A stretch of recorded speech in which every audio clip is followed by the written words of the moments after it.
Well, Zig and I are just two of many voices, right, that talk about ideas, whether it's financial or social or personal or spiritual. And it's just like reading a dozen books. You probably won't pick like just one to follow. You'll pick up something from one, not from another. Some will appeal to you, not from another. No one person has all the answers. Mm-hmm. So I give you, here's my version, here's the richest man in Babylon's version, here's someone else's version. You have to sort of take all of that and blend the two. Here's a book on good health that says if you do this, you'll live forever. The second book you read says if you do what that first book says, you'll die young. And you say, which book should I follow? And the answer is neither one. And here's the best advice I can give you. Make sure what you finally do after listening to Zig and listening to me and listening to Brian and listening to a variety of other voices of experience is finally decide for yourself. I will refine my life this way from Jim Rohn, some from Brian, some from Zig. Then make sure what you finally do is the product of your own conclusion. The key is to be a student, not a follower, but a student. Excellent. Beautiful. Let me tell you a little story that it kind of parallels and goes along with this, and yet not really. Doesn't matter, Zig. You're going to get paid anyway. My first 2.5 years in the sales business, cookware, I struggled mightily. That doesn't mean I didn't sell a lot, because I did. I sold my furniture, sold my car. Not too far from the truth. And finally, I went to a meeting, and a man named P.C. Merrill revolutionarily changed my life.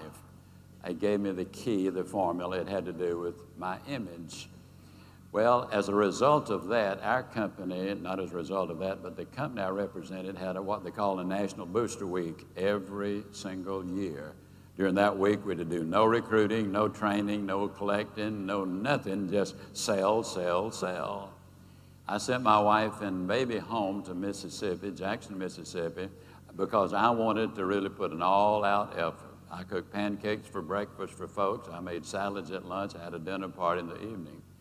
I sold 2.5 times as much as I'd ever sold in a single week, including that banner year, which I was having. I'd agreed to stop by in Atlanta to spend the night with my friend and a mentor at early age, Bill Cranford. I got there at about 2 o'clock in the morning, and for the next 2 hours, literally, I gave him the minute details of every one of those incredible sales I had made. I said, Bill, you know, I called on them. I said this, they said that, I said this, and they said that, and they bought. I called them the next one. I said this, they said that, I said this, and they bought. 2 solid hours, worst case of eye trouble since Adam and Eve. It was I. And finally, I wound down. And I said, oh, my goodness, Bill. I've talked for 2.5 hours. You haven't said a word. I said, how are you doing? Would you forgive me, Bill?